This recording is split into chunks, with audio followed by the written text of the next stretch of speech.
This is Channel 2 News, coverage you can count on. Well, this morning we do have local reaction to the speech given yesterday by Israel's Prime Minister. And starting today, there is a tough new attack ad over guns that you're going to see on your TV screen. Plus, the University of Nevada is offering a new way to report sexual assaults, both on and off campus. These stories top your news right now at 5 o'clock. It is Wednesday, March 4th, 2015. Good morning. I'm Andy Gavar. And I'm John Potter. How? Happy Wednesday. Hey, we made it. What are we so happy about? It's Wednesday. Let's check out Jeff, see what the weather's like. Hi, Jeff. Hi, John and Andy. Good morning. This week's moving along fairly quickly. It's very cold out there this morning, though. Dress warmly as you head out the door. Teens and 20s through the morning hours. High of 52 today. Mostly sunny skies. More on your weather coming up. Have a good day. Thank you, Jeff.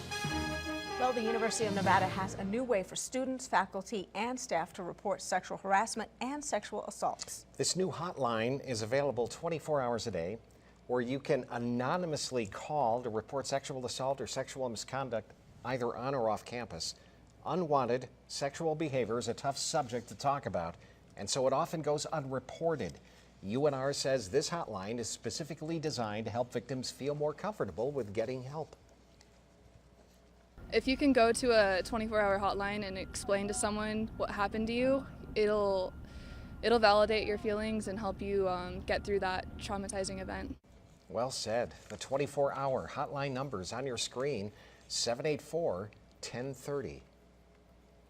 Nevada Assemblywoman Michelle Fiore has introduced a bill this session that would allow people to carry concealed weapons on Nevada's college campuses. Starting today, a commercial will also hit the airwaves attacking that bill, Assembly Bill 148.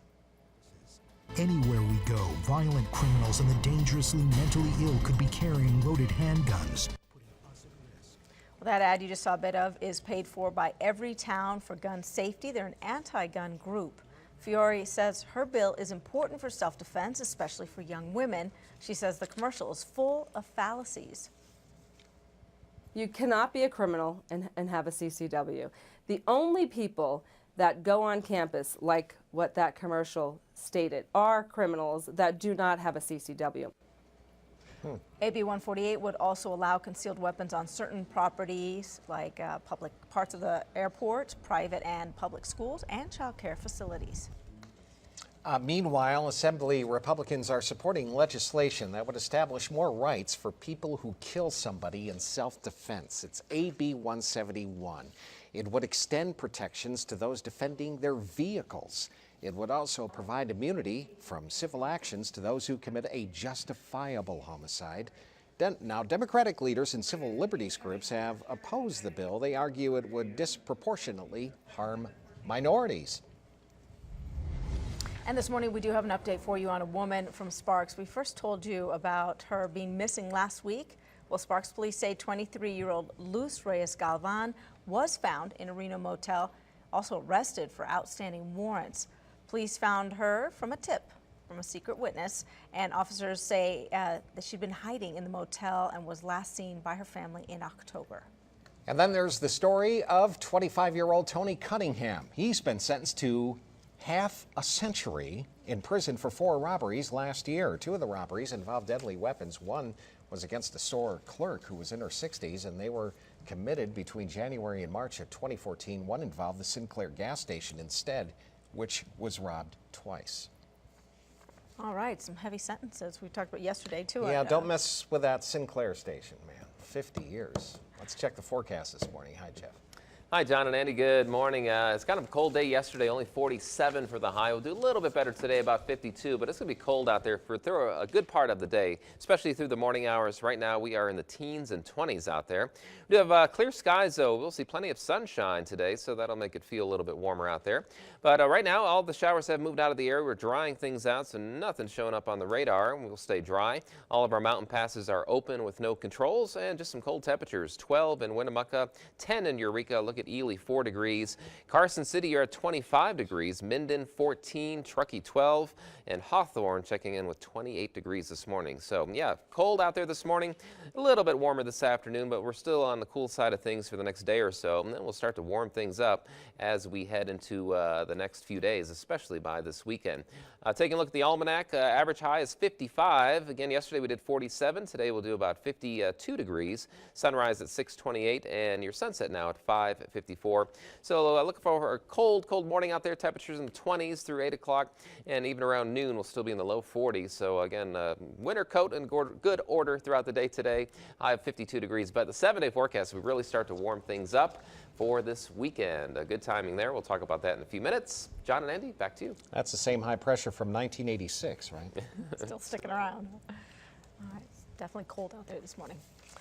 All right, our last major wind event here rolled through the area. It's been about a month, though. But yeah, still a lot of damage out there. Northern Nevadans are still feeling the effects when it comes to getting your fence fixed. Landon Miller live in South Reno, an area hit hard by the recent storm. Hey, Landon, what's the process to get these things fixed? All right, so it's about the process and it's about the time. So normally right after you call an estimator, it takes 1 to 2 weeks, maybe even 3 to get somebody out and repair that fence. But because people have been just so hammering fence companies around the area, it's taking 5-6 weeks, something that is not typical. Normally this time of year, we're 1 to 2 weeks backlog, so it is pushed back, partially due to the nice weather, and this wind's had a large impact on that.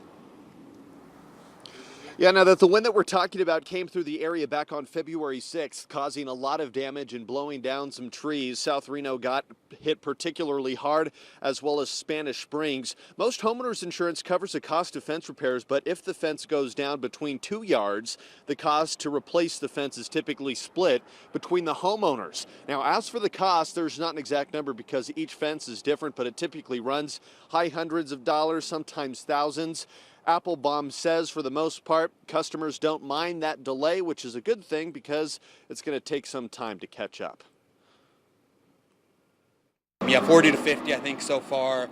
And we'll still be getting calls for quite some time. It'll take us quite a while to get caught up on these wind calls.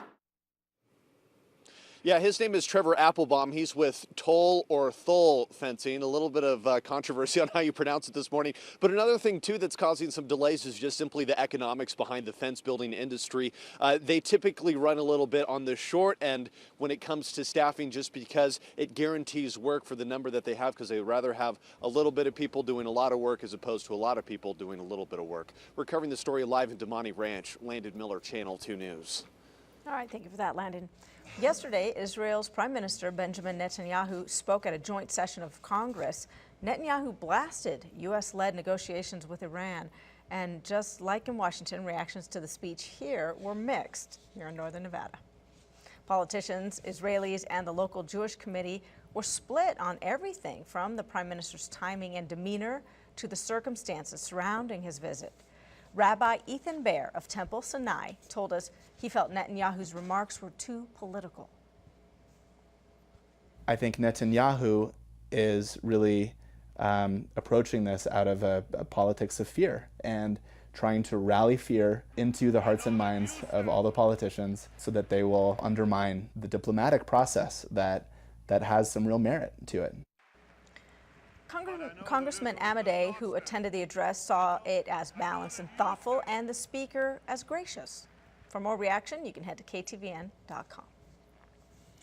Well, we're taking a look at School Watch this morning. After the Sparks Middle School shooting in 2013, the Washoe County Board of Trustees moved to create a new commission to advise them on safety issues in schools, and they had their first meeting yesterday. It's been a long time coming. We will be looking at school safety comprehensively, everything from prevention, intervention to emergency management. The Safe and Healthy Schools Commission has 15 members from around the community. They'll be advising the board on physical safety issues like problems with school campuses, as well as things like counseling, and suicide prevention, and bullying.